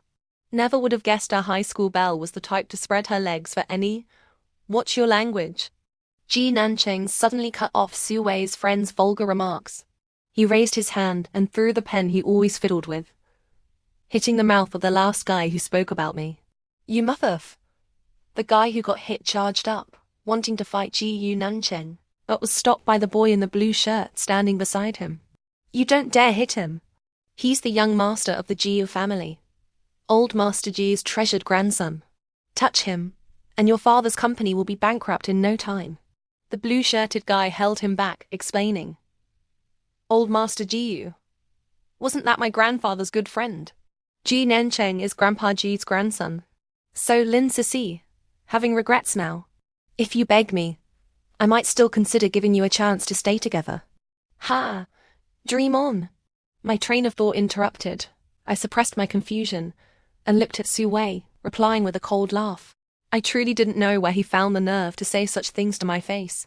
You've already been used by our boss. He's granting you a favor now. Don't be ungrateful. The guy who got hit earlier spoke up again, emotionally charged.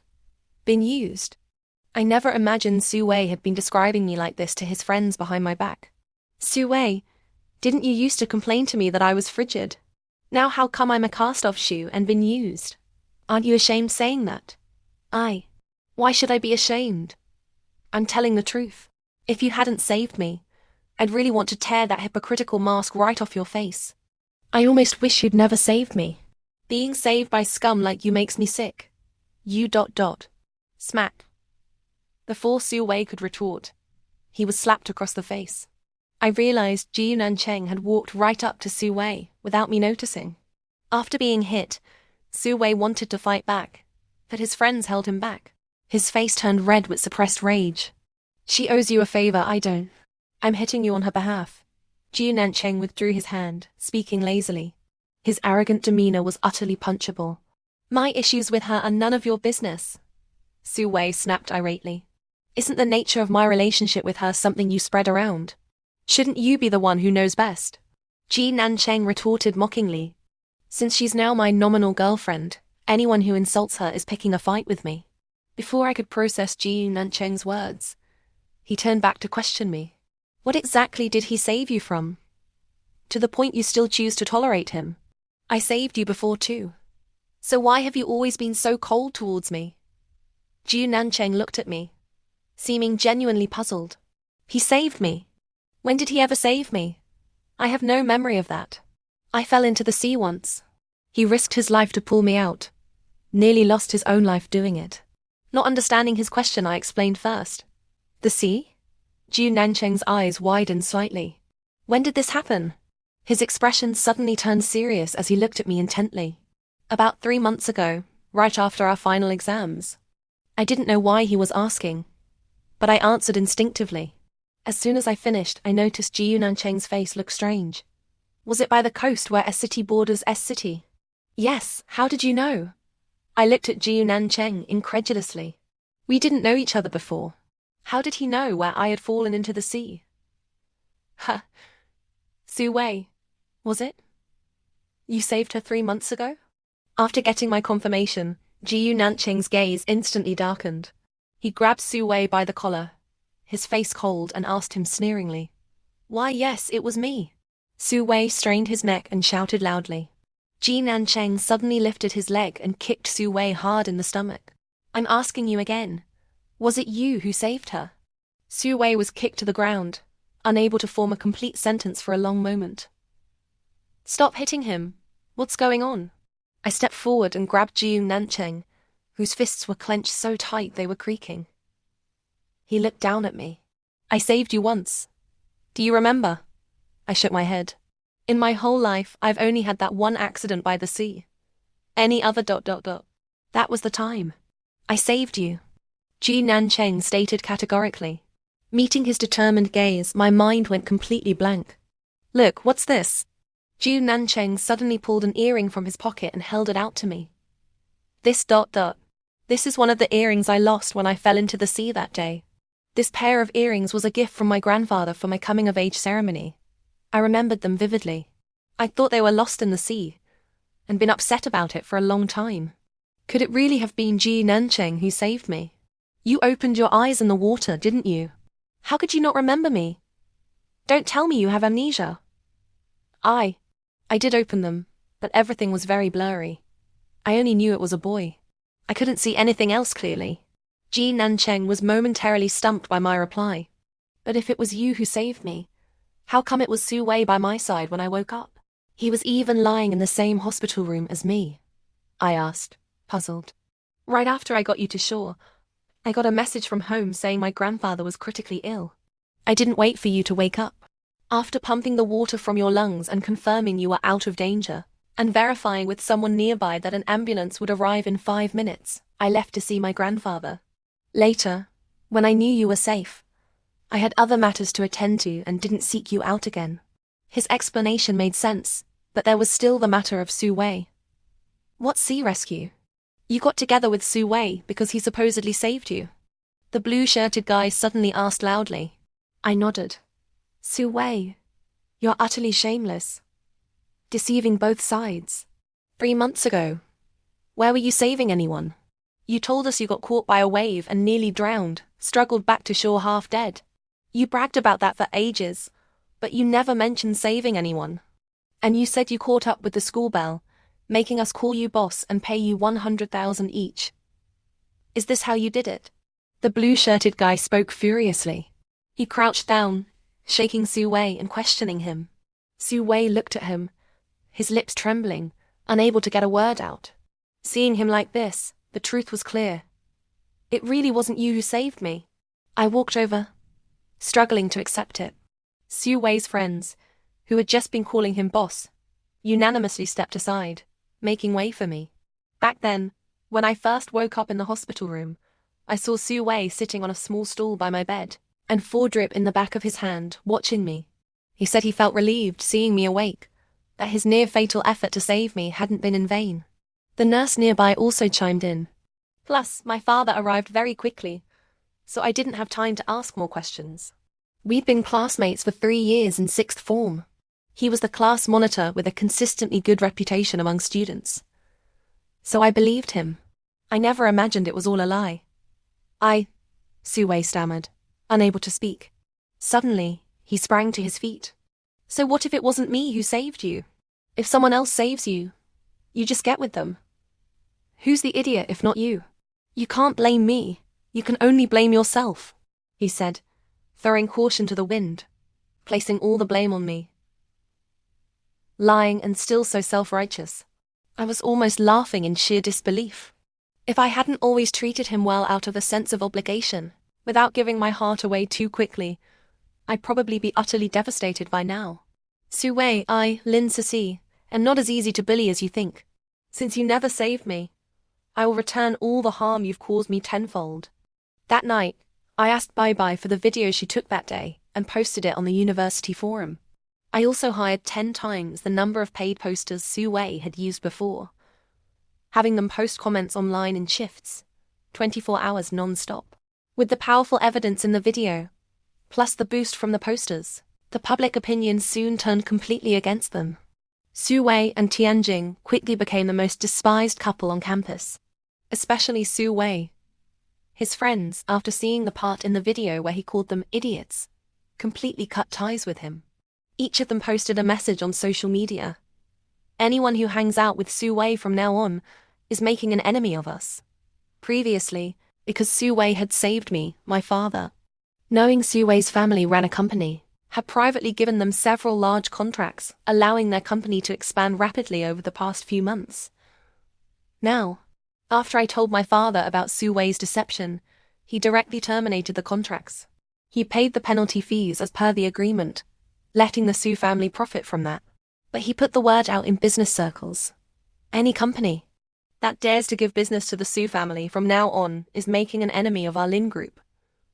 In the whole of City A, the only family that could rival ours was the G family. The G family paid no attention to the Zus. The fate of the Su family company was predictable. It wouldn't last long before closing down.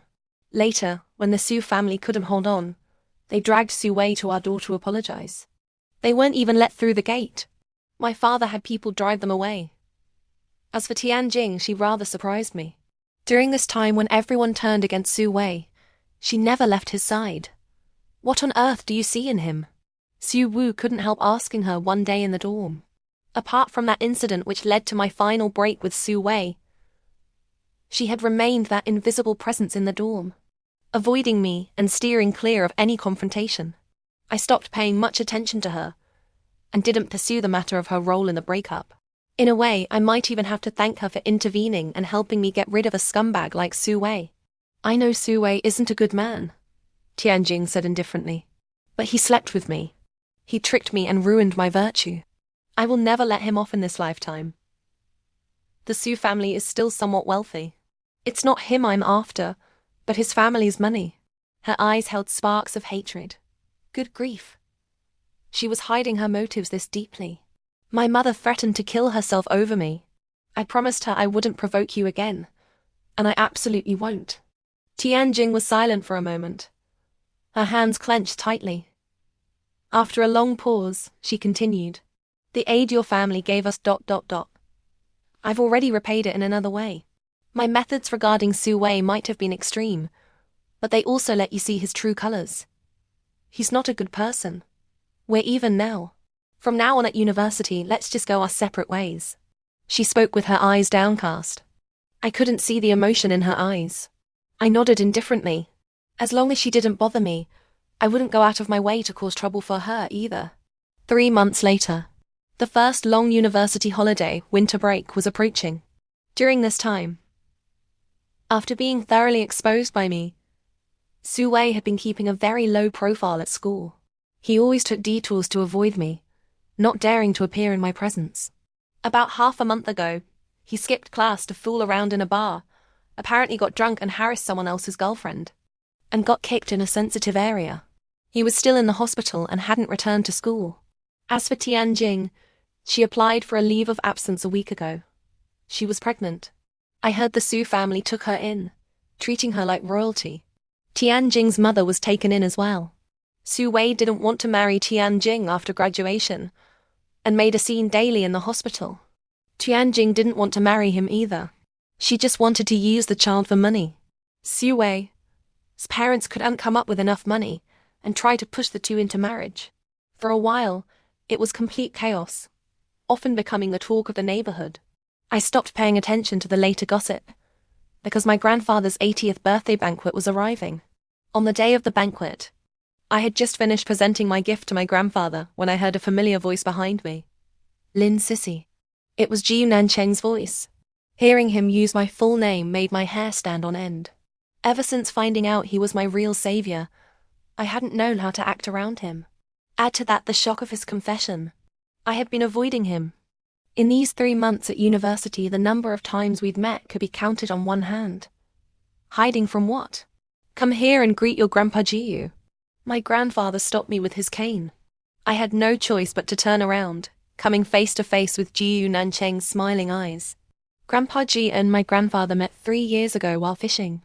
If their friendship hadn't grown stronger with each fish they caught, the relationship between our families might not be as good as it is now. Mainly because my father and Jiu Nancheng's father had always been rivals in business, neither yielding to the other. Later, they each got whacked with a cane by their respective fathers and became less confrontational. They even collaborated occasionally in business. Ji Nancheng said he'd seen me as a child, that I'd pestered him, saying I wanted to marry him. I absolutely didn't believe it. I had no memory of it whatsoever. Thinking of childhood, I seem to have only ever made one boy cry. I never said I wanted to marry anyone. After several rounds of drinks, I walked onto the balcony for some air. Ji Nancheng followed me. When will you stop avoiding me? He leaned against the balcony railing, his captivating peach blossom eyes bathed in moonlight, staring unblinkingly at me, as if filled with profound tenderness. You don't need to wait for me. My heart skipped a beat. I replied with my eyes downcast. After the experience with Su Wei, I was somewhat afraid to start a relationship. All right. I won't wait for you anymore. He paused, then replied. My heart twitched slightly, followed immediately by a surge of relief, as if a weight was lifted. But the next second, I got a light flick on the forehead. Silly, you believe everything I say. Starting now, I won't wait for you anymore. I'm going to seize every opportunity to pursue you. He moved closer, saying with a somewhat rascal-like smile. His tone was joking, but his eyes were utterly serious. I instinctively tried to escape, but he grabbed my wrist. Lynn Sissy, I will strive to take 99 steps towards you, until the day you are willing to take a step towards me, and find me right there. I will spend a lifetime slowly weaving a web of affection, waiting for you to fall into it, he said resolutely by my ear. I hardened my heart, broke free, and walked back towards the banquet, leaving behind his helpless sigh. 3.5 years later, on the day of our university graduation, I finally fell into his web of affection.